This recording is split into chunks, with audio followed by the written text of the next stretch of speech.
Next, there's a section. It may be early in the IEP, or it may be a little bit towards the end, but the ministry requires that IEPs communicate with the family about any staffing resources.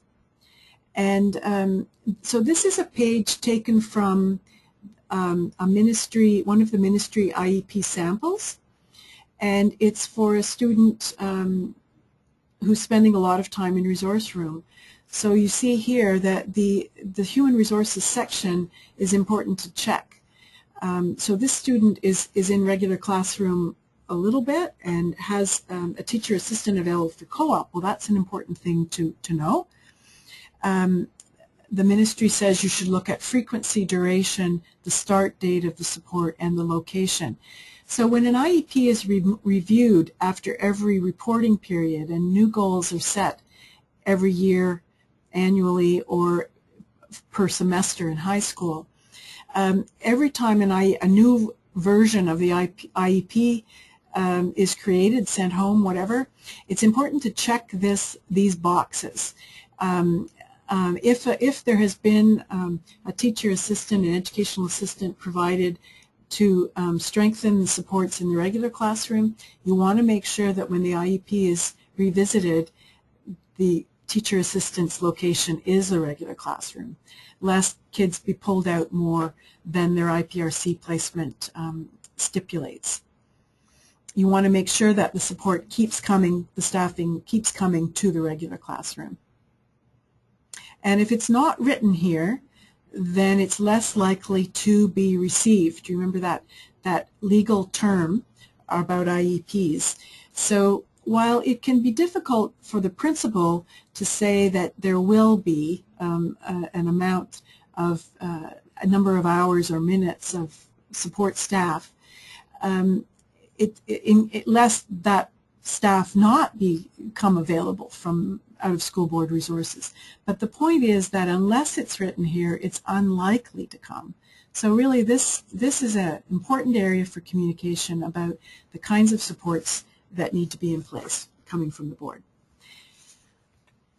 I think there's an awful lot of attention to providing educational assistance as if that protected a student's rights and promoted inclusion. An educational assistant can be a key educational accommodation. Most boards make them available if there are safety and health concerns, but the Human Rights Commission is very clear that an educational assistant is an educational accommodation based on the educational requirements students have that are student-specific and sometimes subject-specific, that a student may need more help in math than in phys ed or vice versa. Normally, school boards say that they're providing supports to the school or to the classroom, but there are times when you want that help provided directly to the student without joining them at the hip with an adult. So it's important to kind of find the right balance for each student here to avoid over-dependency, but make some extra staffing available, particularly around helping the student and the teacher, I should say. The attitudes and inspiration that are set by the educational assistant are important around building natural supports, building communication among students and connections among students, not being too close, that staffing support doing as little as possible and as much as necessary, but also to look at a whole lot of other ways of accommodating that connect the student to the curriculum in the classroom. One board that's talking about now reducing the numbers of educational assistants, which causes some panic for people, said that it wants to remain nimble and flexible and make sure the help's available when it's needed directly by that student. And often other students have a good opinion and good advice to offer the adults about when help is needed and when it's not.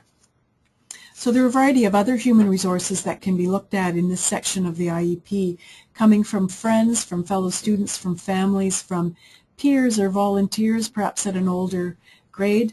People First always said that inclusion means I want the teacher to be my teacher, not the EA, not the teacher down the hall, but the teacher of the classroom. One interesting challenge, I think, is to, instead of always thinking about a human resource support being an educational assistant, but how can schools free up teachers for meeting and planning time beyond the normal prep time, and instead of looking at the vulnerability of the student, look at the extra training needs of the school so that schools may learn some strategies to avoid overdependency on educational assistance. Important, the IEP will also specify how other school board professionals can be involved and community professionals from health services. I think that staff development should be a factor in the human resource section of IEPs. That's a real challenge for the system to think about that. But it's a key resource to support the teacher to teach students of all abilities. So the next section of the IEP combines a complete picture of student strengths with an accurate picture of student needs to create a learning profile. And learning profile is something that teachers understand because they're learning to teach students of all abilities. Getting away from standardized instruction means more of that, I mentioned a few minutes ago about the personalizing and the precision in knowing your students and not teaching the whole class in a particular way. That's meant to be for all students. An IEP will help the teacher do that for the student with an exceptionality. So this is I think this is really the crux of that IEP journey that we talked about. It's that combined picture of a profile of the uniqueness of the student that will help the team set the highest possible individualized academic and social learning goals, and will make sure that students receive the accommodations they're entitled to by law to learn, which are also the supports the teachers need to teach, and move towards what the student defines as success. So we need to be clear about who the student is to establish where he's going and promise what it takes to get him there. Family input around strengths and needs is not just helpful but crucial. So if we think about the strengths section of an IEP as the most positive introduction that we can make for a learner to a new teacher, it's important that we get past those labels, disability labels, that we avoid stereotypes. And I often hear that the templates, the IEP engines that school boards are requiring teachers to use don't allow enough space for all the input that parents can provide. The ministry is clear that parents should be providing detailed input. In the IEP resource guide that I referred to earlier, that pink document, there are sections on pages 23 and 24 and on page 19 that are really clear that parents have a lot of input that can help teachers understand the strengths of the student, particularly to know what motivates the student. First thing the teacher needs to know the first day of school is how to motivate the student. Is it who to match the student with, who might share the same interests, that sort of thing. So the room that's available in the IEP engine, the limitations of the drop-down menus and what kinds of phrases they can choose from the drop-down menus, I can appreciate that teachers get really frustrated using a tool that isn't very helpful that way.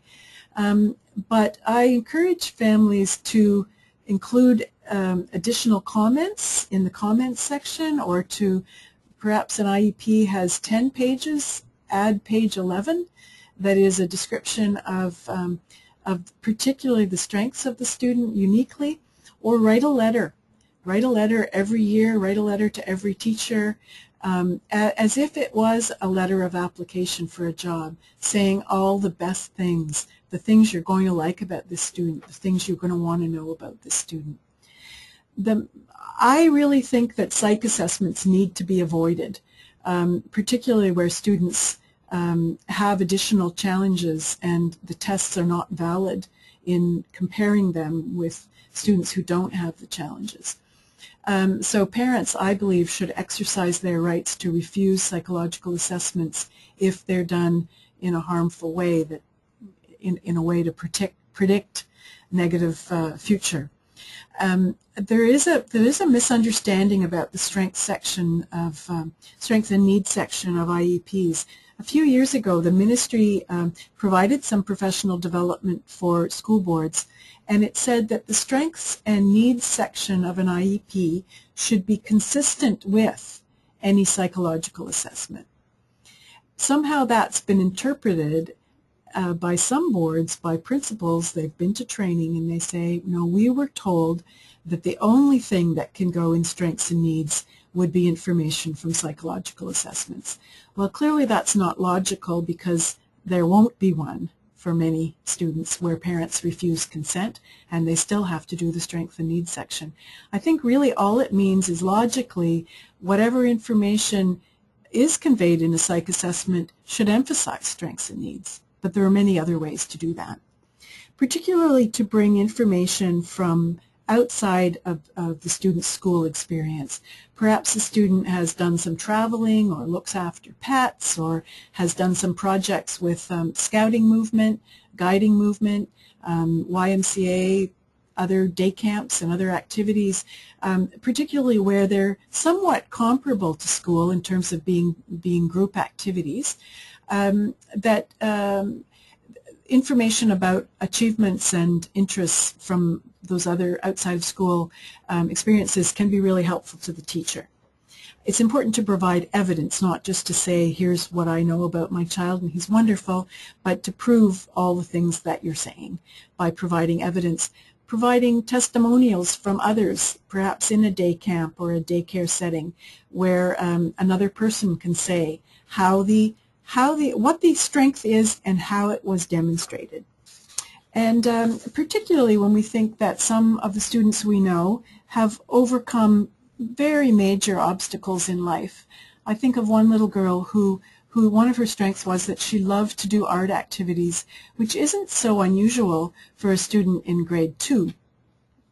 But the fact is that she did not have full use of her hands. She had very compromised and painful use of her hands, and it wasn't that she did art activities, it was that she loved to do art activities. So that kind of a description in the strengths section is very important to convey. And think of this as growing all through school, that the strengths that families can describe on behalf of their children would gradually move us from an introduction to kindergarten to a job application someday.